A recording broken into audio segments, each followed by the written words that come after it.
안녕하세요. 경제야 놀자 헬스톡 앤뷰, 저는 제약바이오 기자 정희영입니다. 오늘은 기술특례 상장 기업들에 드리워진 그림자, 요거 좀 다뤄보고자 합니다.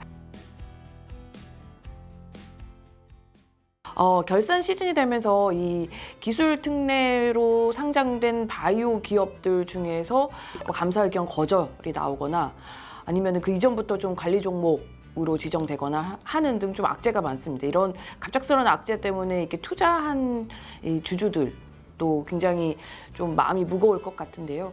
이런 부분들에 대해서 좀 전체적으로 짚어보도록 하겠습니다.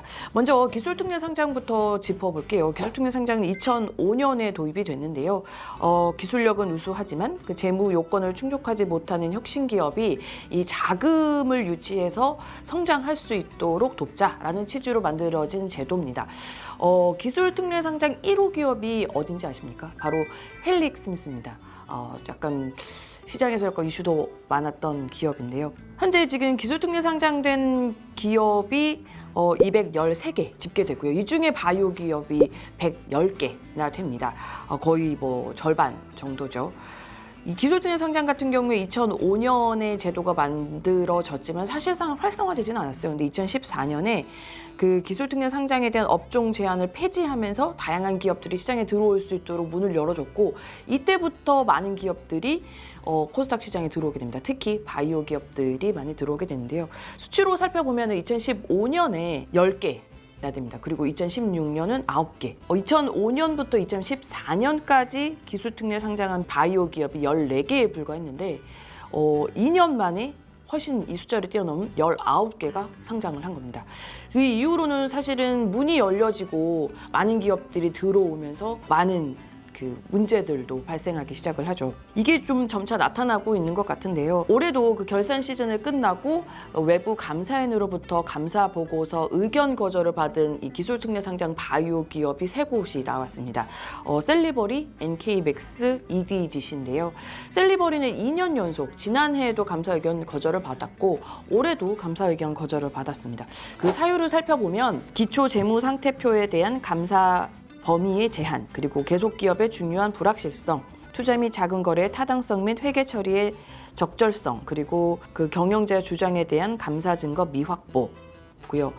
이 NK맥스 같은 경우에는 계속 기업 과정의 불확실성, 그리고 주요 감사 절차의 제약, 그리고 EDGC는 계속 기업 중요한 불확실성. 계속 기업의 중요한 불확실성이라는 건 재무 구조가 불안정하다, 위험성이 있다, 계속 이 기업이 계속 지속할 수 있을지를 담보하지 못한다라는 부분인데요.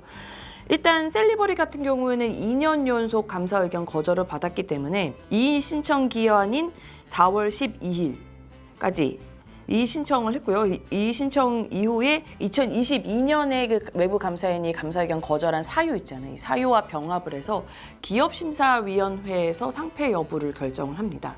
이때 상패가 결정이 되면은 이제 그 정리매매가 이루어지게 되는데요. 대부분의 기업들은 이 법원에 이 상장 폐지 효력 정지 가처분 신청을 하더라고요. 그러면은 이 결과가 나올 때까지는 또 정리매매가 좀 보류가 되기도 하죠. 그래서 어떻게 될지는 좀 지켜봐야 될 것 같고요. NK맥스와 EDGC 같은 경우에는 NK맥스는 4월 29일까지, 그리고 EDGC는 4월 18일까지 이 신청서를 내야 되는데, 이때 보통은 이제 개선 기간이 부여가 됩니다.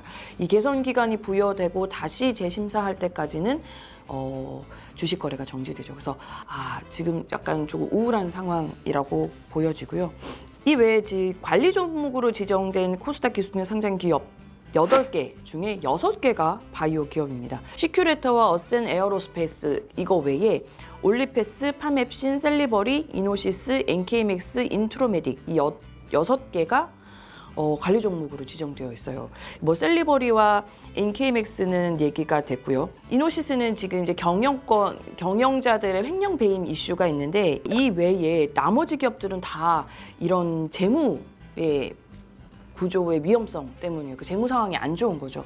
이걸 보면은 사실은 바이오 기업 같은 경우, 특히 신약 개발하는 바이오 기업 같은 경우에는 예를 들어 상장해서 대규모 자금을 유치한 다음에 이 자금을 지속적으로 투자를 해서 연구 개발을 해야 됩니다. 이걸 업계에서는 시드 버닝이라고 얘기를 하더라고요. 이 계속 돈을 태워서 R&D를 진전시키고 비임상에서 임상으로 가고 이게 기술 이전에서 또 자금을 확보하면 이걸 또 투자를 해서 개발된 파이프라인을 다시 임상을 앞으로 진전시키고 이런 식으로 해서 성과를 내는 건데 이게 신약 개발이라는 게 뭐 아시겠지만은 거의 뭐 15년, 평균 15년 걸리고 그리고 비용도 굉장히 많은 숫자가 걸리는데 사실은 이게 성공 확률은 그 만여 개 중에 하나라고 할 정도로 굉장히 성공 확률이 낮잖아요. 이런 굉장히 위험한 상황에서 또 기업들이 할 수 있는 거는 계속 투자를 해서 연구 개발을 할 수밖에 없으니까 이런 부분에 대한 논의도 좀 이루어져야 된다라는 생각이 들고요. 특히 지난해까지 올해도 그렇죠. 그 코로나 이후로 이 외부 자금 유치가 굉장히 힘들어졌어요. 이게 바이오 시장에 대한 특성을 이해한 투자자들도 있고요. 아까 말씀드렸지만 이게 대규모 자금이 투입되고 연구 기간도 오래 걸리는데 반해 이 신약 성공 확률은 굉장히 낮다. 연구 개발 앞단에 있어서 투자를 꺼리게 되는 거죠. 이런 외부 자금 유치가 힘들어지면서 자금난을 겪고 있는 바이오 기업들이 많고 이들 기업들이 지금 그 증시 상장 폐지 위험에까지 내몰리고 있다라고 보시면 될 것 같습니다. 제가 이 계속 기업 관련 중요한 불확실성을 받은 기업들을 몇 군 취재를 해봤는데 이런 그 강조 사항에 뜬 거에 대해서 좀 어떻게 받아들이냐. 이게 자금 유치를 해야 되고 재무구조 안정화를 하려고 노력은 하고 있는데 사실은 이 자금 유치가 쉽지 않다라는 얘기가 있었고요. 두 번째는 사실 그동안 연구개발에 포커스 맞춰져 있는 대표들 그리고 오너들도 거의 뭐 과학자 출신들이 많기 때문에 재무에 대한 이해도가 낮은 부분들이 있었다. 앞으로는 좀 이 제약 바이오 기업들 성장 바이오 벤처들을 상정하기 위해서는 이 재무에 대한 이해도 좀 높아져야 된다라는 얘기도 나왔고요.